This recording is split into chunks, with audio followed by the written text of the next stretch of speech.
Halo semuanya, kembali lagi bersama saya Madianto. Kali ini kita akan membahas tentang tips rencana keuangan yang bisa dilakukan. Apakah kamu sudah menetapkan tujuan keuanganmu? Liburan? Punya mobil idaman? Rumah idaman? Hal tersebut bisa kamu wujudkan kalau kamu sudah menetapkan tujuan keuanganmu. Kamu harus mempunyai tujuan keuangan agar dapat fokus untuk mengatur keuangan kamu secara baik.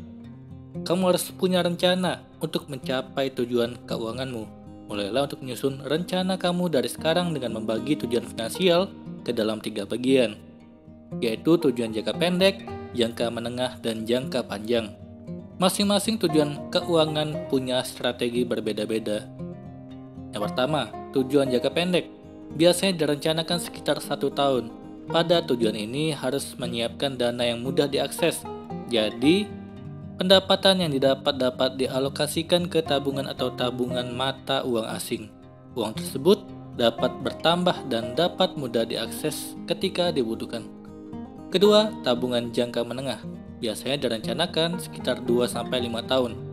Gunakan alat budgeting untuk memantau semua biaya yang dikeluarkan oleh kamu untuk dapat mengoptimalkan biaya. Untuk menambah pendapatanmu, dapat berinvestasi dengan membuka tabungan deposito dengan bunga yang tinggi. Ketiga, tujuan jangka panjang. Biasanya direncanakan lebih dari 5 tahun.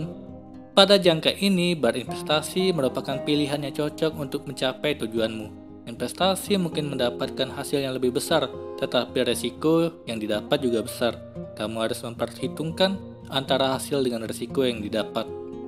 Adapun untuk tips agar keuangan dapat tercapai adalah sebagai berikut. Yang pertama, buatlah tujuanmu serasional mungkin. Jangan sampai kamu menetapkan tujuan yang mustahil. Hal ini akan berakibat frustasi dan kecewa di tengah jalan. Rencanakan tujuan kecilmu. Ketika sudah mencapai tujuan tersebut, naikkan tujuan kamu sedikit demi sedikit. Kedua, buatlah milestone untuk memantau perkembangan keuanganmu. Rayakan kesuksesan rencana kamu untuk menambah semangat dalam menjalankannya. Kalau selalu berpikir positif, maka milestone menunjukkan perjuanganmu untuk tidak menyerah dan terus melakukan sesuai rencanamu. Ketiga, cari seseorang yang layak. Hal tersebut bisa dilakukan oleh pasanganmu untuk membantu mengatur keuangan kamu dan terus memantau perkembangan keuangan. Mereka juga dapat mengingatkan untuk disiplin untuk terus berada pada rencana yang ditentukan. Keempat, buang kebiasaan burukmu. Jauhi kebiasaan buruk yang dapat menghabiskan uang dan membeli barang-barang yang tidak dibutuhkan.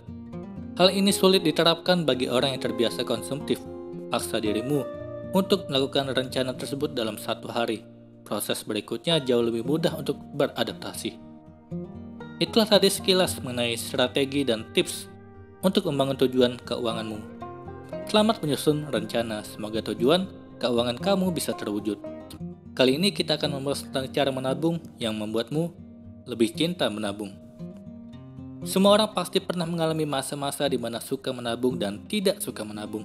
Memang sih, menabung itu terkadang bisa disebut sebagai kebiasaan yang sangat sulit dilakukan, di mana di satu sisi, menabung memberikan berbagai bentuk keuntungan yang sangat bermanfaat bagi diri kita. Tapi di sisi lain, kamu harus rela melewatkan banyak kegiatan untuk bersenang-senang karena uang yang seharusnya dipakai pada kegiatan itu justru harus disimpan. Kalau kamu ingin merasakan manfaat dari menabung, berikut ada beberapa cara untuk mengubah mindset kamu sehingga kamu jadi pribadi yang cinta menabung. Apa saja? Mari simak. Yang pertama, tentukan tujuan dari menabung. Kalau ingin menabung untuk membuat perubahan dalam gaya hidupmu, maka harus dimulai menentukan targetnya. Banyak orang yang gagal merealisasikan resolusi mereka karena satu hal, yaitu tidak punya tujuan yang jelas, karena mereka pikir itu mudah. Maka yang dipikirkan hanya keinginan saja, tapi tidak tahu mengapa dirinya harus menabung. Ingat, menabung itu mudah diucapkan, tapi tak semudah itu dilakukan. Untuk membuat sebuah perubahan besar, maka kamu harus menentukan target dari mulai hal yang kecil. Misalnya kamu ingin membeli rumah. Ini pasti menjadi tujuan besar bagi sebagian orang. Untuk mewujudkannya, kamu harus menentukan target kecil. Misalnya dalam jangka waktu 6 bulan kamu harus mengumpulkan 10% dari dana yang dibutuhkan, sehingga dalam setahun bisa terkumpul untuk membayar biaya DP atau uang muka. Saat menentukan target yang ingin dicapai, kamu bisa menentukan reward yang diinginkan jika berhasil mencapainya. Hadiah tersebut sebenarnya hanya untuk membuat diri sendiri termotivasi menabung. Contohnya kalau target kecilmu dalam beberapa bulan tercapai, maka sebagian uangnya bisa dipakai untuk memanjakan diri dengan makan enak di restoran yang mungkin sedikit mahal atau berbelanja barang kesukaan. Ini dilakukan sekali-kali saja agar tidak keteteran. Kedua, selalu mengingat tagihan. Banyak orang yang tidak melakukan perencanaan keuangan tertulis setiap bulan, tapi ternyata bisa mengelola keuangan mereka dengan baik. Kenapa bisa demikian? Karena sejak awal mereka sudah tahu alokasi anggaran utamanya, terutama tagihan. Ada beberapa cara yang bisa dilakukan untuk melakukan hal tersebut. Pertama, kamu harus menghitung berapa persen pendapatan kamu untuk membayar tagihan-tagihan bulanan seperti biaya sewa rumah, kos atau apartemen, biaya listrik, pulsa handphone, pajak, cicilan, dan belanja kebutuhan lainnya. Kedua, kamu bisa melakukan kerja sampingan untuk menutupi kebutuhan hidupmu dan menyisihkannya sebagian untuk tabungan. Ini adalah langkah ketiga. Kurangi kehidupan sosial kamu yang boros. Menghabiskan uang untuk kesenangan bersama teman-teman memang hal yang sangat menyenangkan. Pergi ke bioskop, makan di restoran mahal, bahkan ke kafe untuk minum kopi tiap akhir pekan, siapa yang tidak ingin melakukannya? Tapi semua kegiatan tersebut sudah pasti memakan anggaran bulanan yang cukup signifikan.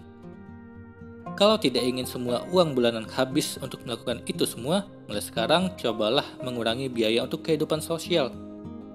Sebagai contoh, untuk mengganti makan di restoran mahal, di akhir pekan kamu bisa menghabiskan waktu dengan teman-teman terdekat dengan berkumpul bersama sambil memasak makan malam. Lebih irit dan kamu tetap bisa mendapatkan saat menyenangkan dengan teman-teman. Selain itu, uang yang biasanya kamu gunakan untuk jajan di tempat mahal bisa disimpan di tabungan. Keempat, cari pekerjaan tambahan yang menyenangkan. Kalau hari-hari kamu sudah cukup sibuk di kantor untuk menghasilkan gaji bulanan, meskipun begitu, siapa bilang kita sudah tidak punya waktu untuk melakukan hal lain untuk menambah pemasukan? Misalnya, kamu punya hobi fotografi, kenapa tak menyalurkan hobi itu untuk menjadi fotografer lepas setiap akhir pekan untuk menambah uang? Atau menjadi penulis lepas untuk artikel-artikel di website? Atau membuat podcast seperti saya saat ini, sehingga uang tambahan itu bisa disimpan sehingga jumlah tabungan semakin banyak. Kelima, pertimbangkan kembali alokasi pengeluaranmu. Begitu banyak barang yang ingin kita miliki setiap waktunya, tapi kalau diperhatikan lagi, apakah semuanya berguna atau tidak? Untuk menjawabnya, identifikasi lagi apa saja yang kamu butuhkan untuk dibeli dan mana saja yang tidak. Misalnya, kalau kamu menonton TV secara online di internet, kenapa harus menggunakan langganan TV kabel yang mahal? Selain itu, kamu juga bisa berhenti jadi anggota klub gym dan ganti dengan kegiatan lari tiap pagi. Dengan mengidentifikasi pengeluaran yang penting dan tidak penting, kamu akan melihat ada banyak nominal uang yang sebenarnya bisa disimpan untuk tabungan. Menabunglah untuk masa depan yang lebih cerah. Kalau kamu siap melakukan cara-cara tadi, kemudian menabung, jangan lupa siapkan mental.